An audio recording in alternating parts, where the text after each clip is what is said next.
In the winter of 1925, the small town of Nome, Alaska, was facing a silent killer.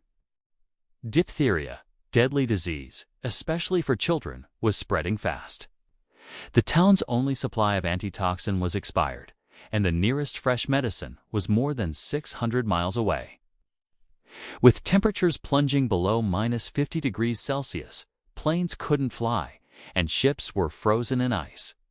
Time was running out. The only hope left was a dog sled relay, a desperate race against nature itself. 20 mushers and over 150 sled dogs were organized to carry the serum across Alaska's frozen wilderness. This journey would push humans and animals beyond their limits, but two dogs would later become legends: Togo and Balto. The most dangerous and longest part of the journey fell to Leonhard Sapala, Alaska's most experienced musher, and his lead dog, Togo.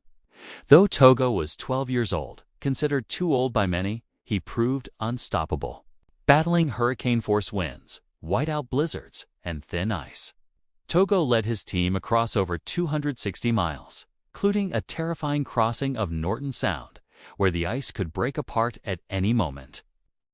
At one point, Sapala's sled was nearly lost to drifting ice. It was Togo's intelligence and strength that pulled the team to safety.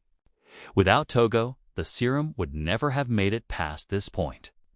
After days of brutal travel, Sapala handed the antitoxin to the next musher. The final leg belonged to Gunnar Kozan and his lead dog, Balto. Exhausted, freezing, and nearly blind from snow, Kozan pressed forward through the night. When the final musher failed to appear, Kozan made a bold decision. He kept going. In the early morning hours, Balto led the team into Nome, delivering the life-saving serum on February 2, 1925. The epidemic was stopped. Children were saved. A town survived. Balto became a worldwide hero, immortalized in statues and stories. But history often forgot Togo, the dog who ran the farthest and faced the deadliest dangers. Today, the Great Serum Run stands as one of the greatest acts of courage in history, proof that heroism isn't always about the finish line, but about the impossible road traveled to get there.